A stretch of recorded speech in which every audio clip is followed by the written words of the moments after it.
다 주의 것이니. 대강절에 우리 주님이 주시는 평화와 기쁨이 넘치는 여러분의 가정 되시기를 축복드립니다. 교회사의 주요 장면 중에 감리교회 창시자인 존 웨슬리의 회심 사건이 널리 회자됩니다. 존 웨슬리는 1735년 10월에 당시의 신대륙, 지금의 이 미국 땅이죠. 이곳에 인디언에게 복음을 전하기 위해 배를 타고 런던에서 출발합니다. 이 신대륙에 도착하기 10일 전인 1736년 1월 25일 바다 한가운데서 심한 폭풍우를 만나게 되지요. 그 폭풍 가운데서 참 칠흑 같은 어둠 속에 폭풍이 배를 낙엽처럼 요동치게 뒤흔드는 그 상황에서 존 웨슬리는 죽음의 공포를 느끼며 참 크게 두려워하다가 평생 잊지 못하는 충격적인 장면을 마주합니다. 그것은 그 요동치는 배 선실 한쪽에서 마치 아무 일도 없다는 듯이 평화로운 얼굴로 둘러앉아서 찬송과 기도를 드리고 있는 사람들을 본 것이지요. 그들의 참 섬김을 보면서 이미 대서양을 건너오는 동안 많은 굳은 일들을 묵묵히 기쁘게 섬기는 봉사의 모습을 보면서 큰 도전을 받아왔었는데 그들은 바로 모라비안 교도들이었습니다. 독일인 진젠돌프가 시작한 경건주의 운동의 열매로 그 형성된 모라비안 운동 사람들이 그렇게 기도하는 모습을 보게 되었던 것이죠. 모라비안 교도들은 최초의 프로테스탄트요, 현대 선교운동의 선구자로도 불리는 사람들입니다. 그들에게 큰 도전을 받은 웨슬리는 그들과 교제하며 많은 신학적 영향을 받고 또 그들의 삶에 도전을 받으며 후에 감리교 운동을 시작하는데 큰 도움을 얻게 됩니다. 평안은 성도가 누릴 수 있는 최고의 복이지요.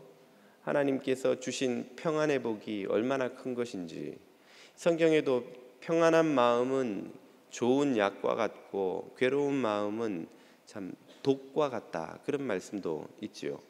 하지만 막상 인생의 고난이 찾아오면 우리 그리스도인들조차도 그 고난 속에서 평안을 잃어버리기가 일쑤입니다. 고난의 때도 평안을 잃지만 삶이 잘 되어갈 때도 참 불안하기는 마찬가지인 경우도 많죠. 예전에 어느 교우께서 제게 상담을 하시는데 승진을 했는데 더 불안하다는 거예요. 승진을 해서 월급을 더 받게 됐는데 뭐가 그리 걱정이 되십니까? 회사가 어려워지면 연봉이 높은 사람부터 구조조정을 한다는 것이죠.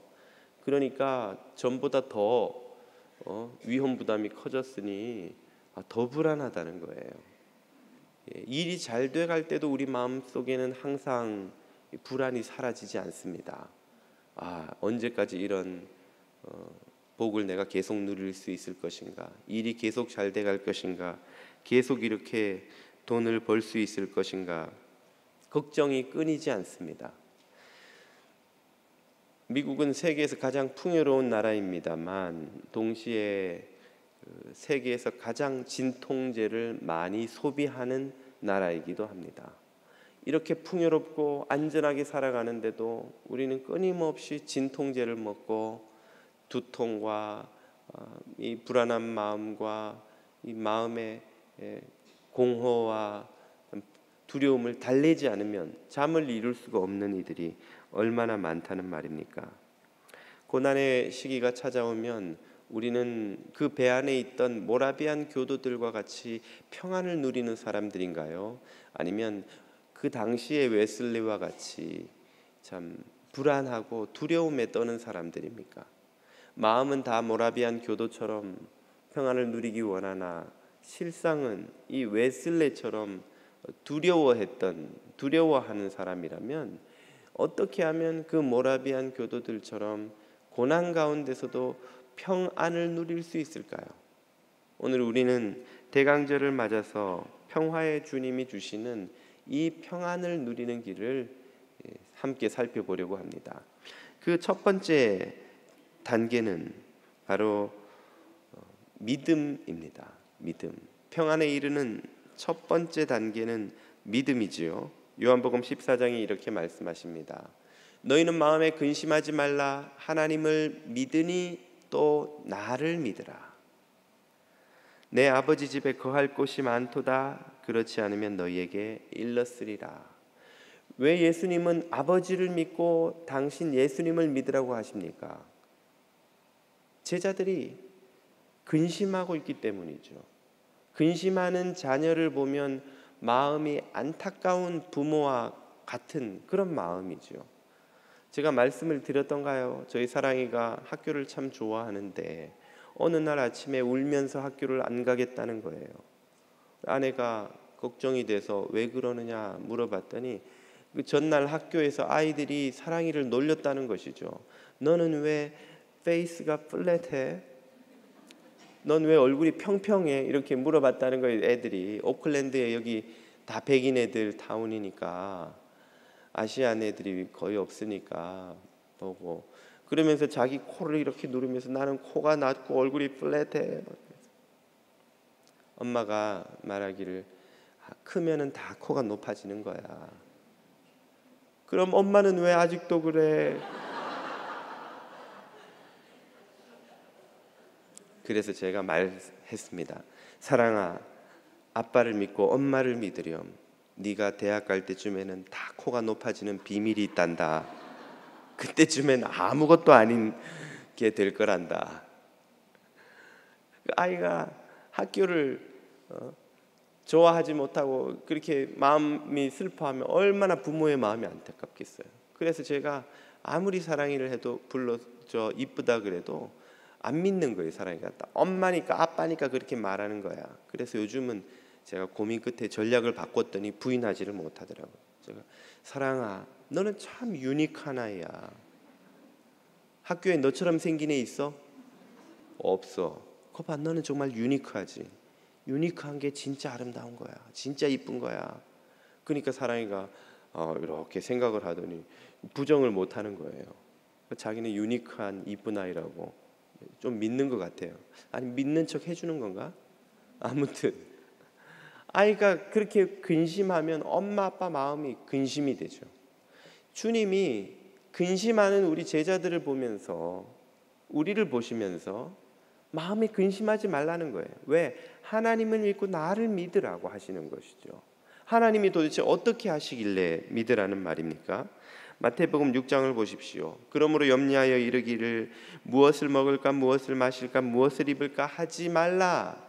지금 이것들이야말로 저와 여러분이 늘 염려하는 것 아닌가요? 여러분 아침에 일찍부터 일어나가지고 오늘은 또 어떻게 돈 벌까, 직장에서 일터에서 비즈니스 스토어에서 어떻게 하면 돈을 벌어서 렌트비 내고 집 페이먼트 하고 차는 할부금은 또 어떻게 하고 아이들 학비는 어떻게 하고 노후 자금은 어떻게 모으고 늘 고민이 그거죠. 그런 고민하지 말라는 거예요. 왜입니까? 32절 이는 다 이방인들이 구하는 것이라. 이방인들은 하나님을 아버지로 모시지 않는 영적 고아들이죠. 고아들은 뭐 먹을까 뭐 입을까 걱정해야 돼요. 고아들은 챙겨주는 엄마 아빠가 없으니까 아이고 내가 어떻게 하면 내일 아침에도 먹을 게 생길까. 2차 대전 중에 유럽에 고아들이 너무 많이 생기니까 유럽 각국 정부가 전쟁 중에 고아원을 만들어서 아이들을 수용을 했는데 아이들이 다 아프고 불안하고 뭐 당연히 그렇겠죠. 막 너무 배를 곪다가 아이들이 오니까 불안해서 아이들이 잠을 못 자는 거예요. 애들이 도무지 마음에 평안이 없는 거예요. 그래서 정부에서 고민 끝에 전문가들의 도움을 받아서 한 가지 해결책을 내니까 문제가 다 해결되더라는 거예요. 그게 뭔고 하니 다음날 아침에 먹을 빵을 전날 미리 주는 거예요. 그러니까 그 아이들이 빵을 안고 편안히 자더라는 거죠. 전쟁통에 막 거리에서 엄마 아빠 잃고 돌아다니면서 하도 굶어가지고 저녁을 먹고 자도 다음날 아침에 또 먹을 게 있을까 불안해서 애들이 걱정이 돼가지고 못 자는 아이들이 다음날 먹을 걸 주니까 그걸 안고 편안히 자더라는 거예요. 고아는 무엇을 먹을까 무엇을 입을까 염려해야 합니다. 그러나 아빠 엄마가 있는 자녀들은 염려할 이유가 있습니까 없습니까? 없는 거예요. 우리 아이들은 아침에 눈 떠서 혹시 오늘 아침에 먹을 게 있어요? 이렇게 걱정하는 법이 한 번도 없습니다. 오히려 밥 안 먹고 막 안 먹으려고 그래서 엄마랑 전쟁을 하지. 학교 갔다 와서 먹을 거 없을까 봐 걱정하고 하는 법이 없어요. 오히려 막 주는 간식 안 먹으려고 그래서 난리지. 학교에서 뭐 학용품 사와라 뭐 내 가져오라.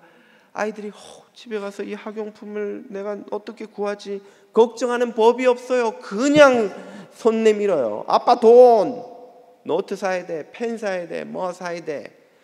그냥 손만 내밀면 돈이 나오는 줄 알아요. 왜? 아빠가 있으니까. 부모가 있으면, 고아가 아니면 걱정하지 않죠. 이방인들은 하늘의 하나님이 아버지인 줄 모르기 때문에 그들은 걱정하는 게 당연한 거예요. 그러나 하늘의 하나님을 아버지로 모시고 사는 자녀들은 이 모든 것이 우리에게 있어야 할 줄을 아버지가 이미 다 아시고, 엄마가 밥을 준비해 놓고 아빠가 용돈을 준비해 놓는 것처럼 다 준비해 놓아 주시는 줄 믿습니다. 여러분이 지금 걱정하고 있는 모든 것을 하나님께서 다 채워 준비해 놓고 계시는 줄 믿으시기 바랍니다. 그러니까 걱정하지 말라는 거예요. 주님은 절대로 우리를 고아처럼 내버려 두지 않으십니다. 요한복음 14장을 보세요. 내가 너희를 고아와 같이 버려두지 아니하고 너희에게로 오리라. 자녀들을 고아처럼 내버려 두시지 않습니다. 그렇기 때문에 우리가 무엇을 먹을까 무엇을 입을까로 염려하면 주님은 마음이 아프신 거예요. 우리가 평안하기를 원하시는 거예요. 우리 자녀들이 밝고 해맑게 걱정 없이 자라기를 원하는 부모들처럼 하나님은 우리가 평안을 누리며 살기를 원하시는 거예요. 요한복음 14장입니다. 평안을 너희에게 끼치노니 곧 나의 평안을 너희에게 주노라. 내가 너희에게 주는 것은 세상이 주는 것과 같지 아니하니 너희는 마음에 근심하지도 말고 두려워하지도 말라. 주님이 주시는 평안은 세상이 주는 평안과 다르다는 말씀이에요. 세상에도 평안이 있습니다. 우리가 돈을 벌어도 성공을 해도 원하는 것을 손에 쥐어도 마음의 평안이 있지요. 그러나 그 평안은 촛불 같은 평안이에요. 태풍은 고사하고 바람만 좀 세게 불어도 사라져버리는, 꺼져버리는 평안. 심지어 일이 잘 되어 갈 때조차도 그 평안은 계속해서 촛불 떨리듯이 불안한 거예요. 여러분 촛불을 켰는데 촛불이 가만히 타오르는 거 보셨어요? 촛불은 불안 흔들리잖아요. 뭐 안 들리세요? 그 촛불 흔들릴 때 소리? 불안 이렇게 흔들리는 거예요. 그런 불안이, 그런 평안이 세상의 평안인 거예요. 돈을 벌어도 언제까지 내가 돈을 벌까? 계속 이 수입이 들어올까? 그 세상의 것이 주는 평안은 오래가지 못합니다. 그러나 하나님이 우리에게 주시는, 예수님이 우리에게 주시는 평안은 태양과 같은 평안이지요. 그 평안은 꺼지지 않습니다. 그것은 부족함 없는 충만한 빛을 이 지구에 비추어 주듯이 우리 삶에 부족함 없는 평안을 채워주시고, 간혹 먹구름이 태양을 가리운 것처럼 해가 안 보이는 때가 있는 것처럼 평안이 사라진 것처럼 보일지라도 금방 그 먹구름을 뚫고 다시금 하나님의 평안을 우리의 삶에 변함없이 비추어 주시는 것이 주님의 평안인 줄 여러분 믿으시기 바랍니다. 주님은 이런 평안을 우리에게 주시는 거예요. 그러니까 그 주님을 믿고 신뢰할 때만 진짜 평안을 누릴 수 있는 것입니다.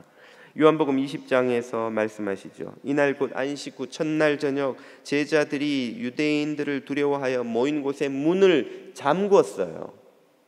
닫았다는 말은 잠궜다 이 말입니다. 여기서는 잠궜는데 두려워 떠는 그들 사이에 예수께서 오사 가운데 서서 이르시되 너희에게 평강이 있을지어다. 아멘.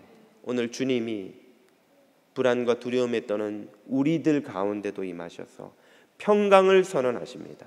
이 주님을 믿으시고 평강을 누리시기를 축복드립니다. 평안에 이르는 두 번째 단계는 기도입니다. 믿으려고 하는데 목사님 평안이 잘 안 생깁니다 하시는 분들은 이 두 번째 단계로 들어가셔야 돼요. 그것은 바로 기도를 시작하는 것입니다. 기도는 믿음의 세계로 들어가는 관문입니다. 기도는 믿음의 불을 지속시키는 기름입니다. 기도는 믿음의 나무가 자라게 하는 거름입니다. 최근에 어느 교우 가정에 신방을 갔다가 벽에 적힌 아주 인상적인 구절을 봤습니다. 아, 맞다. 뭐라고 적혀 있는 거 하니 Pray about everything, worry about nothing. 운율을 맞추어서 참 잊을 수 없게 써놨어요. 모든 것을 기도하고 아무것도 염려하지 마라. 얼마나 참 강력한 말씀인지. 누가 한 말입니까? 예수님의 가르침을 받은 바울 사도가 제자들과 우리들에게 한 말이죠. 빌립보서 4장입니다. 아무것도 염려하지 말고 다만 모든 일에 기도와 간구로. 이 말은 어떤 일이든지 염려거리가 찾아오거든 이 말이에요. 즉시로 기도를 시작하라 이 말입니다. 주일날 교회 가서 예배 기도할 때까지 기다리지 말고, 개인 기도 시간에 기도하러 어디 들어갈 때까지 기다리지 말고, 물론 그때도 기도해야겠으나 염려가 찾아오면 운전하다가 일하다가 누구와 대화하다가도 즉시 눈을 뜬 채로 마음속으로 기도를 시작하라는 거예요. 주님, 지금 제 마음에 왜 이 불안과 염려가 찾아옵니까? 왜 내가 이 일로 인해서 걱정해야 합니까? 주님께 이 불안과 염려를 다 맡겨드립니다. 주님 책임져 주세요 하고 주님께 그 문제를 다 넘겨드리라는 이야기예요. 그리고는 기도를 시작해서 언제까지 하면 됩니까? 모든 일에 기도와 간구로 너희 구할 것을 감사함으로 하나님께 아뢰라. 바로 이때까지 하면 돼요. 걱정과 슬픔과 눈물이 감사로 바뀌는 순간이 옵니다. 기도를 하다 보면 막 괴로워서 주님 어떻게 하면 좋습니까? 하던 기도가 어느 순간에 갑자기 평안과 함께 확신이 찾아와요. 아, 주님께서 이 문제를 핸들하시는구나, 책임지시는구나 하는 확신이 찾아오면서 감사가 튀어나오는 순간이 있어요. 그때까지 기도를 해야 되는 거예요. 종종 교우들이 그렇게 물어요. 목사님, 기도를 한 가지 제목을 가지고 언제까지 하면 됩니까? 이게 답이에요. 감사로 바뀔 때까지 기도를 하면 돼요. 그러면 기도를 통해서 믿음이 자랍니다. 그냥 내가 믿어야지 믿습니다 자기 암시를 해서 생기는 게 믿음이 아니에요. 기도 가운데 성령께서 우리의 마음에 있는 불안과 염려를 확신과 감사로 바꾸는 역사를 일으키실 그때까지 그 과정에서 믿음이 생기는 것입니다. 여러분, 오늘 우리가 이 약속의 말씀을 믿으면 어떤 일이 생깁니까? 하나님께 아뢰라.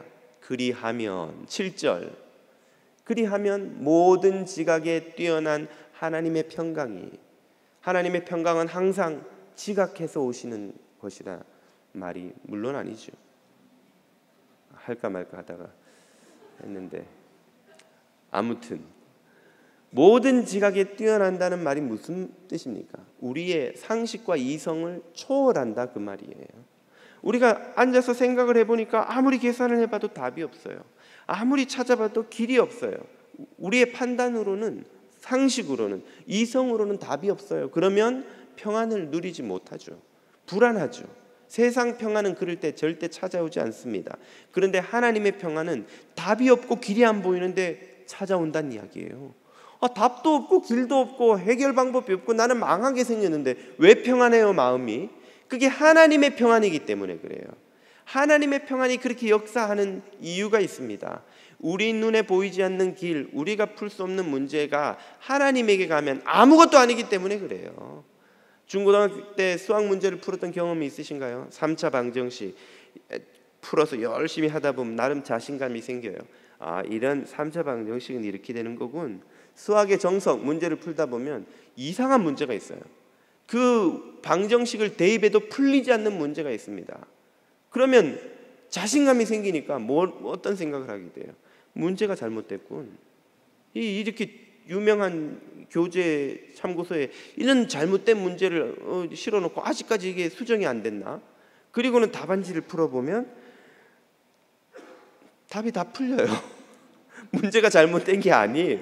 내가 풀 능력이 아직 안 됐던 것뿐이에요. 답은 있어요. 내가 몰랐던 것뿐이지.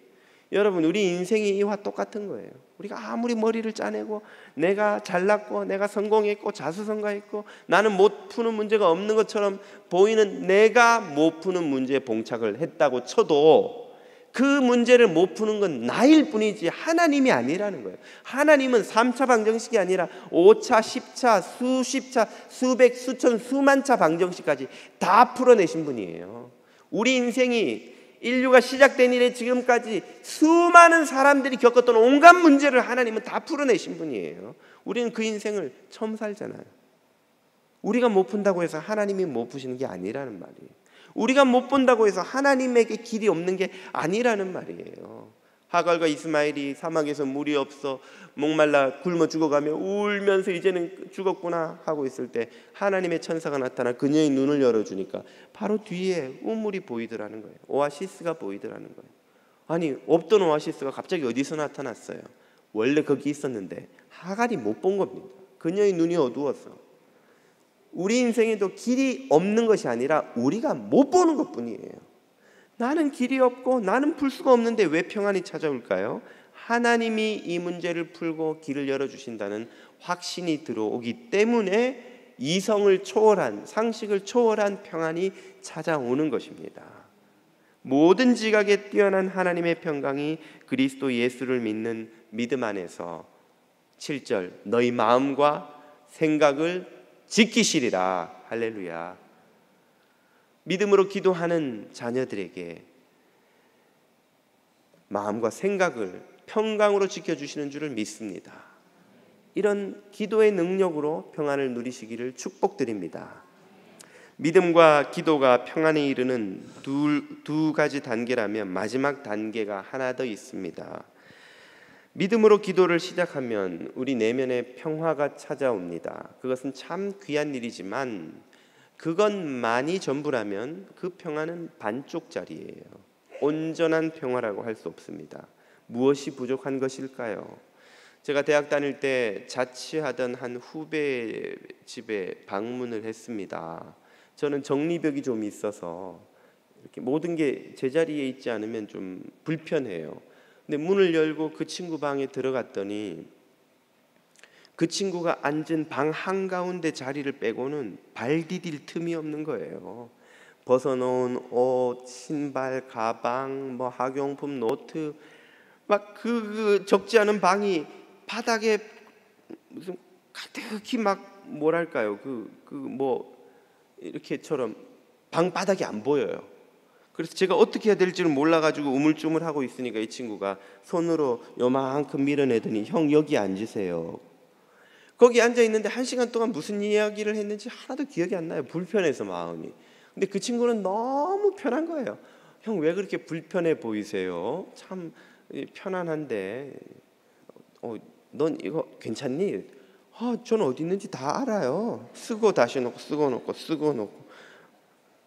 그 친구의 평안은 자기 마음은 참 편한 거예요. 그러나 삶의 질서는 평화가 없는 거죠. 비유하자면 우리의 삶이 그 친구의 방과 같을 수 있습니다. 삶은 엉망이에요. 주변에 막 부부관계도 자녀와의 관계도 동료와의 관계도 교우들과의 관계도 엉망인데 내 마음은 편해. 왜? 기도하면서 주님 은혜를 구해서 마음의 위로를 얻었어요. 내면의 평화가 찾아왔어요. 이미 말씀드렸듯이 그것은 반쪽짜리 평안이에요. 진짜 평안은 우리 내면에서 시작된 그 하나님의 평화가 우리의 삶으로 흘러넘쳐서 일상의 구석구석까지 모든 흐트러진 무너진 질서를 다시 바로잡는 것입니다. 그래서 삶이 평화롭게 되는 거예요. 요수아 1장 7절 8절이 그 원리를 이렇게 말씀해 주시죠. 내가 너에게 명령한 그 율법을 다 지켜 행하고 우로나 좌로나 치우치지 말라. 그리하면 어디로 가든지 형통하리니 이 율법책을 내 입에서 떠나지 말게 하며 주야로 그것을 묵상하여 기록한 대로 그 안에 기록한 대로 다 지켜 행하라. 그리하면 내 길이 평탄하게 될 것이며 네가 형통하리라. 다시 말해 네 삶이 평화를 찾으리라 그 말이에요. 우리의 삶이 평화를 찾게 됩니다. 순종을 하게 되면 말이죠. 바로 평안에 이르는 세 번째 마지막 단계는 순종입니다.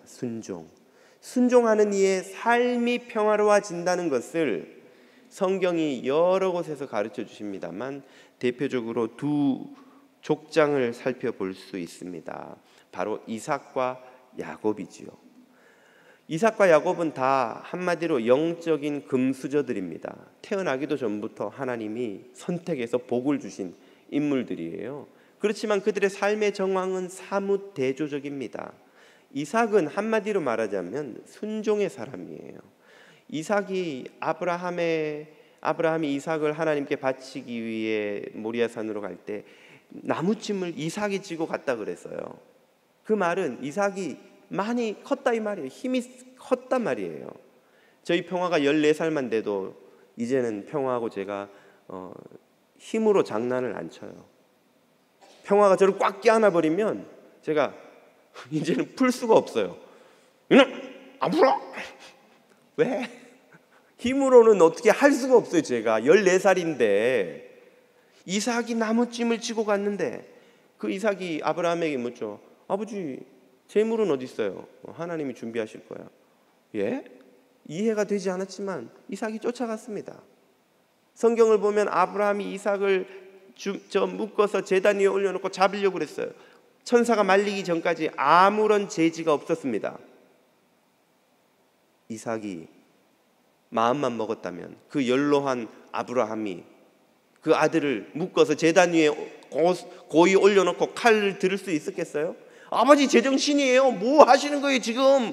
그리고 덤볐으면 제사가 뭐고 없는 거예요. 그런데 이삭은 아버지에게 순종했습니다. 이삭은 리브가하고 결혼할 때 40이 넘었어요. 여러분 40까지 결혼 안 하신 형제 자매님들 너무 속상해하지 마세요. 이삭도 만혼을 했습니다. 이삭이 그때까지 가나안의 원주민들은 이쁜 딸들이 없었겠어요?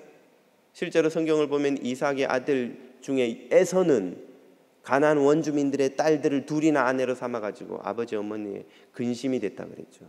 이삭도 얼마든지 마음 먹었으면 원주민들 우상 숭배하는 자들의 딸들을 아내로 데리고 올 수 있었을 것입니다. 그러나 아브라함이 믿음의 며느리를 얻고자 멀리 있는 친척 집에 보내서 라반의 여동생 리브가를 데리고 올 때까지 이삭은 기다렸어요. 그리고 순종하였습니다. 이삭이 원주민들과 갈등을 겪었을 때가 있죠. 아비멜렉이 이삭의 우물을 빼앗을 때 유목민에게 우물은 목숨줄과 같은 겁니다. 우물 하나 파기가 얼마나 어려운지 여러분 우리도 여기 중미의 여러 나라에 그 우물 사역한다고 돈 보내지만 현대식 기계를 갖고 뚫어도 기계가 막 뚫어도 거기 물이 없으면은 뭐 몇십 미터 내려갔다 포기하고 또 딴 데 뚫고 우물 하나 찾기가 얼마나 어려운지 몰라요. 그런데 이스라엘 가보시면 거기가 전부 사막인 걸 여러분 금방 보실 수 있습니다. 거기서 물을 찾는다는 건 비교할 수 없이 더 어렵습니다. 그렇게 천신만고 끝에 얻은 우물을 원주민들이 달랜다고 어떻게 주고 덜렁 떠납니까? 이삭은 주고 딴 데 가서 또 파요. 근데 파니까 신기하게 또 물이 나와요. 또 달래니까 또 주고 가요. 몇 차례를 그렇게 할 수 있었던 이유는 뭘까요? 하나님을 신뢰했기 때문이에요. 하나님의 도우심을 믿었기 때문이죠. 그래서 하나님은 이삭의 삶을 크게 복주십니다. 창세기 26장을 보십시오. 이삭이 그 땅에서 농사하여 그 해에 100배나 얻었고 여호와께서 복을 주심으로 그 사람이 창대하고 왕성하여 마침내 거부가 되어. 창세기를 보면 이삭의 삶에는 큰 고난이 없어요. 큰 굴곡이 없어요. 이삭은 평화로운 삶을 산 사람입니다. 크게 부자까지 된 사람이에요. 그에 비하면 그의 아들 야곱은 참 이삭과 대조적인 삶을 살았죠. 야곱은 하나님을 순종하며 그분이 주시는 복을 기다리기에는 너무 조급하고 야망이 큰 사람이에요. 그는 자기가 원하는 걸 자기 꾀로 자기 손으로 움켜쥐지 않으면 잠이 안 오는 사람입니다. 그러니까 형을 속여서 장자권을 뺐죠. 아버지를 속여서 축복을 받아내죠. 외삼촌 라반을 속여서 그 집에 양떼 들고 야반 도주하죠. 기어이 야복 강가에서도 하나님마저 씨름해서 이기지 않으면 직성이 안 풀리는 사람. 나중에 새벽이 되니까 하나님이 아이고 졌다, 네가 네 맘대로 해라, 네가 이겼다. 그리고 하나님도 인정한 그런 사람이죠. 기어이 자기가 원하는 걸 손에 넣어야 돼. 자기 힘으로 자기 꾀로 자기가 원하는 방식대로 쥐어야 되는 사람이에요. 그래서 자기가 원하는 걸 실제로 다 손에 넣었습니다. 넣어서 잘 살 것 같은데 손에 쥐고 보니까 하나도 복이 안 되는 거예요. 그의 삶은 어떠했습니까? 형하고 원수가 돼서 형이 죽이려는 걸 피해 도망쳐야 됐죠. 아버지를 속이는 자식이 됐습니다. 외삼촌을 속이고 원수가 돼가지고 야반도주했잖아요. 아내를 기어이 자기가 원하는 라헬을 얻었지만 내 아내의 전쟁통에 집안이 전쟁터로 바뀐 겁니다.